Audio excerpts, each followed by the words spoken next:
In 2330, Kelton Frush was worried. As a botanist with the science division of MAST, he was monitoring a strange phenomenon emanating from one of the oldest trees in New Atlantis. It was vibrating. Though the tree's odd emission wasn't a problem now, it was growing in intensity, and Frush feared the unknown consequences. I'm the Irresolute Cartographer, and this is the story of the singing tree of New Atlantis.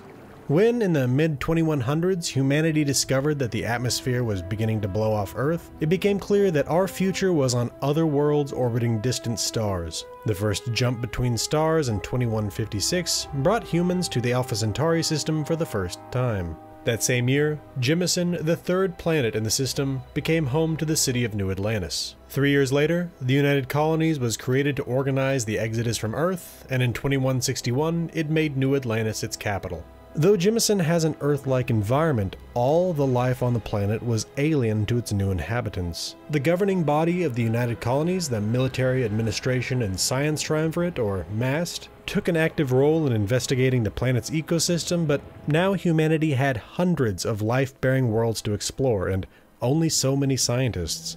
Over the decades, the city grew and spread across the landscape.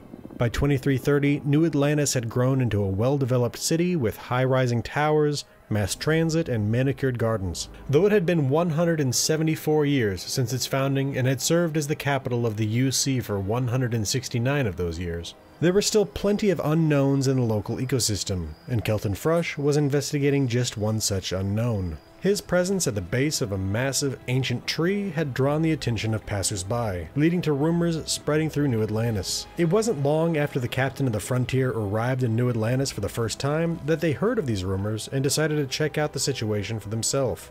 The captain found Kelton Frush investigating the tree just as they had heard. When they asked him what he was up to, he was frustrated by the distraction.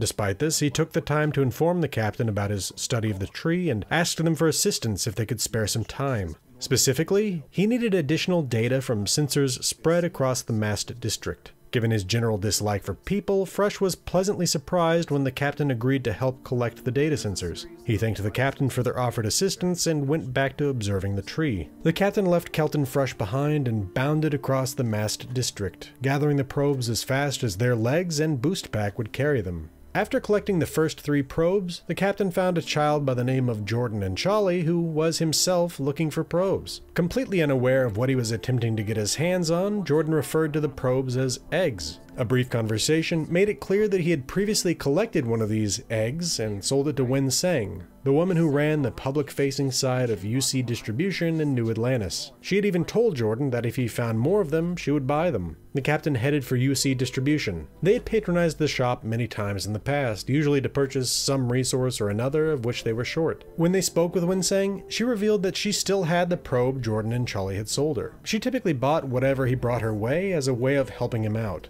She agreed to sell the probe to the captain for 100 credits, twice what she had paid Jordan. The captain paid her fee and left UC Distribution with the last probe. The captain returned to Kelton Frush, bringing him the data he needed. He thanked the captain and paid them for their trouble. In running the numbers, he determined that there was indeed something wrong with the tree, but he would have to share his findings with the rest of MAST before moving forward. The captain left Frush to his task and headed off-world to take care of some other business. After a few days of helping the miners of Martian Cydonia to obtain the equipment they needed, a story for another time, the captain returned to New Atlantis and Kelton Frush. With MAST informed, the scientist was once again in need of more data. The vibrations were growing increasingly intense. The reason for this wasn't clear, but the consequences could be disastrous. Without knowing their upper limit, there was no telling if the vibrations might grow strong enough to cause structural damage or even harm animals and people. While the tree could of course simply be cut down to stem the issue, Frush preferred that they find some way to stop the beautiful tree from destroying the city without killing it. Before he could fix the problem, he was going to need more data. Unfortunately, the man who had that data hated Frush. Though co-workers within MAST, Kelton Frush and Emilio Hidek were not fans of each other. Frush was a serious, no-nonsense public servant dedicated to science. Hidek, on the other hand, was self-serving and entirely dedicated to advancing his career. That career advancement had stalled thanks to a series of write-ups by Frush and a handful of other violations on Hidek's record. Frush had already attempted to get the data he needed from Hidek to no avail. Thus he asked the captain to try their hand. When the captain spoke with Hidek, he was performing his own observations in the MAST district. He did not take well to Frush's telegraphed request for data, and initially refused to help at all. Though Hidek wasn't responsive to any call to be the bigger person or to do the right thing for the city, he was amenable to a quid pro quo. He would hand over the data Frush needed if the captain broke into an engineer's apartment and used the computer within to delete the official record of his past misdeeds. The captain had two choices: commit criminal trespass and cybercrime, or attempt to use their skill of persuasion on Hidek. Should the captain have chosen the first option, they broke into the engineer's apartment, accessed their computer, and used it to delete Emilio Hidek's record of insubordination, missed deadlines, and a refusal to conduct assigned work. Along with this, the captain could delete the record of the reprimand that Kelton Frush received for the perceived harassment of UC President Abello when attempting to bring the issue of the tree to her attention. Upon returning to Hidek, he provided the captain with the requested data as promised. Should, on the other hand, the captain have chosen to persuade Hidek to simply hand over the data and succeeded, Hidek attempted one last time to get them to carry out the squid pro row before relenting and simply handing the data over. Either way, the captain returned to Kelton Frush with Hidek's data. Frush apologized for the difficulty with Hidek and paid the captain for their assistance. The captain then left Frush to verify and integrate the data from Hidek. After helping the UC to track down the cause of brownouts in the well section of New Atlantis, another story for another time, the captain returned to Kelton Frush. Against the now audible hum coming from the tree, the scientist explained that he believed the tree was attempting to contact a mate, and the only way to stop it from vibrating now was to synthesize a response to this call. As previously stated, when humanity reached Jemison and founded New Atlantis 174 years prior, we had arrived in a completely alien environment. No matter how much the trees looked like those on Earth, they evolved in a completely different biosphere and developed completely different systems. On Jemison, trees such as this evolved to vibrate, producing a frequency that would reach out to find other such trees, at which point the two would reproduce. Over the years, the city had risen around the Great Tree, removing the previously extant ecosystem, including the mate for this tree. The removal of this tree was an obvious problem, as Frush needed the DNA to synthesize a response. Though the fallen tree may have simply been cut down to make room for a building or have become furniture, there was another possibility. In the aftermath of the Narian War, the UC had presented a tree from New Atlantis to the rival Freestar Collective as a figurative olive branch. Completely unsuited to the environment of Aquila, the tree had died a brief time later.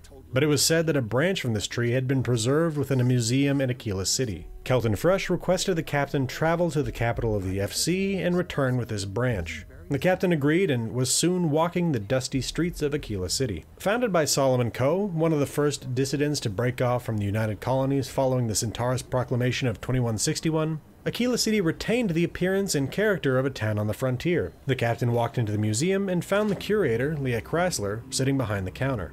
They explained the purpose of their visit and requested to borrow the branch. Leah Chrysler was thoroughly disinterested in helping the United Colonies. Just 2 decades after the horror that was the Colony War, many in the Freestar Collective weren't interested in lending a hand to the forces that had unleashed xeno-weapons on them in an attempt to wipe them out. The captain had 2 choices. They could attempt to persuade the curator to hand the branch over, or they could steal it from the museum. Regardless of the path they chose, the captain was soon back in New Atlantis with a new branch. Using the previously acquired data and the DNA from the branch, Frush synthesized a response to the tree's mating call. Now all that remained was to use it and hope for the best. They needed a powerful sound source, and luckily New Atlantis had a number of just such sound systems, the Settled Systems News Network kiosks. Frush dispatched the captain to the local SSNN bureau to play the call. Within minutes, the captain had uploaded the call to the diagnostics system and broadcast the signal out across the city. When they returned to Kelton Frush, he exuberantly claimed that the signal had worked.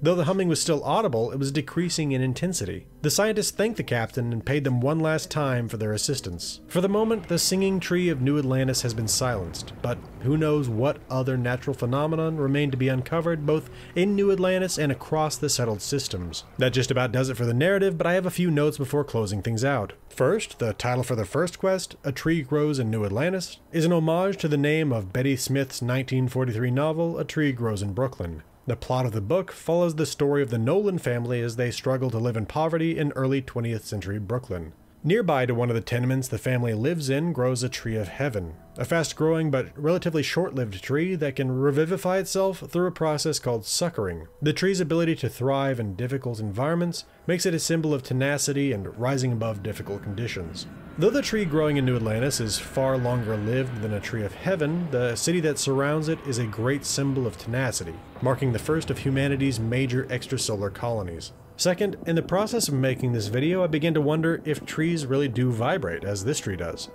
This brought me to an article in the National Institute of Health's National Library of Medicine from October 2020, entitled Plant Signaling and Behavior. As it turns out, yes, plants do vibrate. Not only that, but they can sense sound as well. According to this article, plants can hear caterpillars chewing and set up defenses. Along with this, plant growth is affected by sound, so for all we know, talking to plants might actually have an influence on their growth. There's a lot more to this article, but I'll keep it quick, and I'll just say that if this is correct, there's probably going to be a field of acoustic botany that opens up in the coming decades. I've left a link to the article in the description. Third, there's a line that feels like a reference to Jurassic Park on the engineer's terminal, specifically, "Life will find a way," which is quite reminiscent of the line Jeff Goldblum spoke as Dr. Ian Malcolm, "Life finds a way." Fourth, Sarah Morgan has a strangely selective memory when it comes to the singing tree. While walking past it, she'll comment on how it predates New Atlantis, and thinks of all the changes it's seen. Conversely, while in conversation with Kelton Fresh, she claims that she's never given the tree a second thought. Alright, that should do it for this video. Follow me on X for lore video announcements at Gaming with Maps. My Discord is open to the public. There's a link in the channel's banner. I stream every Friday evening on YouTube. Come check it out if you're interested. If you appreciate what I do here and you want to support the channel financially, you can become a member on YouTube or a patron with Patreon. I want to thank my channel members and patrons: Mesothelioma, 76 of Texas, Dark Malcontent, Real76, Dr. Orion, Samsung Smart Fridge, Night Spearhead, Ahotep, Prince Julius, and Chris G059 for their support. This has been the Irresolute Cartographer. Thanks for watching. I'll see you again next time.